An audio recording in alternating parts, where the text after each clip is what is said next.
अस्सलाम वालेकुम दोस्तों।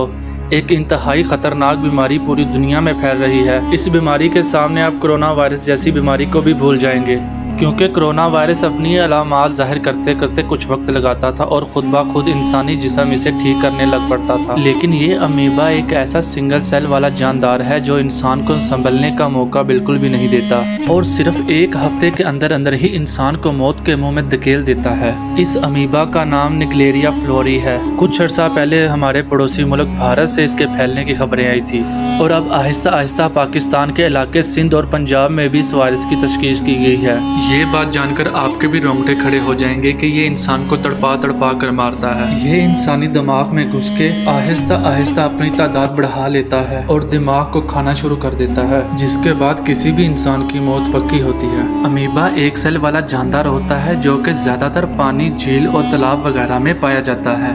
दोस्तों, इनकी कई किस्में होती हैं और इस खतरनाक बीमारी वाले अमीबा का नाम निग्लेरिया है। निग्लेरिया फ्लोरी दरअसल एक जानदार का नाम है जो कि 1965 में ऑस्ट्रेलिया में दरियाफ्त हुआ था। दोस्तों, इसका ताल्लुक किंगडम प्रोटिस्टा फिलम परकोलोजा से है। ये यूनिसेलुलर जानदार दिमाग का इन्फेक्शन का बायस बनते हैं। वैसे तो निग्लेरिया की कई स्पीसीज हैं, लेकिन निग्लेरिया फ्लोरी यानी सिर्फ एक खास किस्म का जानदार ही निग्लेरिसिस का सबब बनता है, जिसका साइज सिर्फ 8 से 15 मिलीमीटर ही होता है।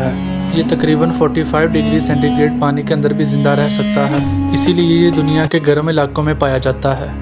दोस्तों, वैसे तो इसकी आम खुराक बैक्टीरिया होता है, लेकिन जब ये इंसानी जिस्म के अंदर दाखिल हो जाता है तो इंसानी दिमाग को ही अपनी खुराक के तौर पर इस्तेमाल करना शुरू कर देता है और इंसानी जिस्म के अंदर दाखिल होने के लिए ये नाक के रास्ते से दिमाग में शामिल हो जाता है, जैसे कि निग्लेरिया वाले पानी से वज़ू करते वक्त या फिर ऐसे पानी से गुस्ल करना, स्विमिंग पूल या नहर का पानी वगैरह। हमारे दिमाग का नर्वस सिस्टम नर्वस पर मुश्तमिल होता है जो कि पूरे जिस्म में फैली हुई हैं और ये नर्वसेस एक दूसरे से राब्ते के लिए ख़ास किस्म का केमिकल का इस्तेमाल करती हैं, जिसे न्यूरोट्रांसमीटर कहते हैं। निग्लेरिया का जरासीम इसी केमिकल की तरफ अट्रैक्ट होता है और नाक से दिमाग तक जाने वाली नर्वसेस के रास्ते दिमाग तक जा पहुंचता है, जिन्हें ओल्फैक्टरी नर्वसेस कहते हैं। ये ओल्फैक्टरी नर्वसेस ही किसी खास किस्म की स्मेल के सिग्नल को दिमाग तक ले जाती है, यानी जो भी खुशबू आप सूंघ कर पहचानते हैं ये इन्हीं नर्वसेस का काम होता है। दोस्तों, निग्लेरिया का जरासीम दिमाग में जाकर मुख्तलिफ किस्म के इंजाइम्स को खारिज करता है जो कि इन दिमाग के सेल में तोड़ फोड़ करते हैं।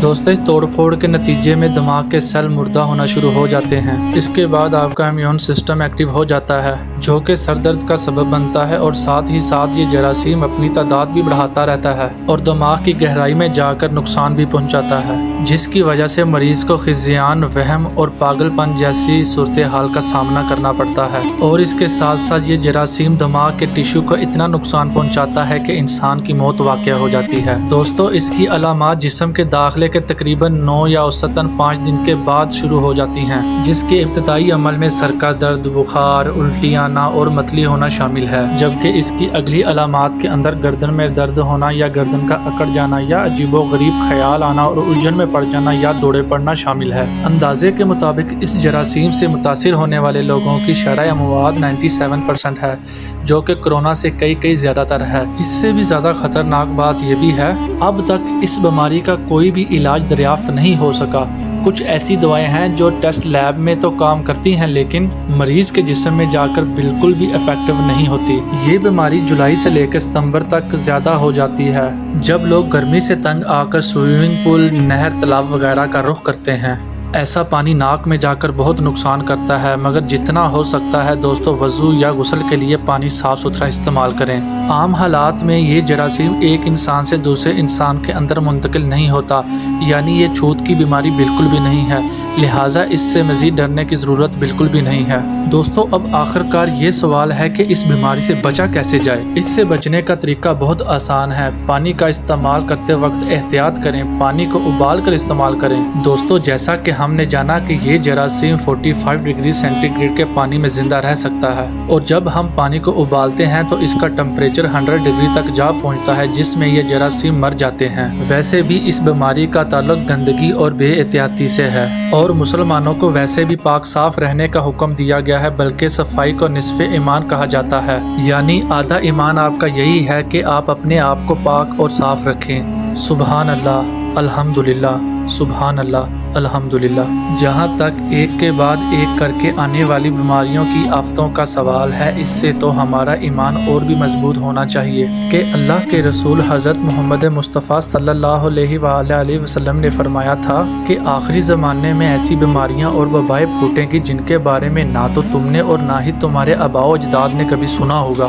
اور بالکل ایسا ہی ہے۔ آج سے کچھ عرصہ پیچھے چلے جائیں تو کس نے سوچا تھا کہ ایک کے بعد ایک ایسی بیماریاں آئیں گی جن کے بارے میں نہ ہم نے کبھی سنا تھا اور نہ کبھی سوچا تھا۔ اور ابو داؤد میں یہ بھی لکھا ہے کہ اللہ تعالیٰ نے ایسی کوئی بیماری نہیں اتاری جس کے ساتھ اس کی شفا بھی اتاری نہ گئی ہو، کیونکہ موت کے علاوہ ہر بیماری کا حل ہے۔ اس لیے دوستو، پانی کا استعمال ابال کر کریں، آس پاس کی صفائی کا خاص خیال رکھیں۔ آج نہیں تو کل اس بیماری کا کوئی نہ کوئی سائنٹیفکلی حل نکل ہی آئے گا۔ اسی بات کے ساتھ دوستو، میری دعا ہے کہ اللہ تعالیٰ ہمارے حال پر رحم عطا فرمائے اور ہمیں نیک کام اور اچھے عمل کرنے کی توفیق عطا فرمائے۔ آمین یا رب العالمین۔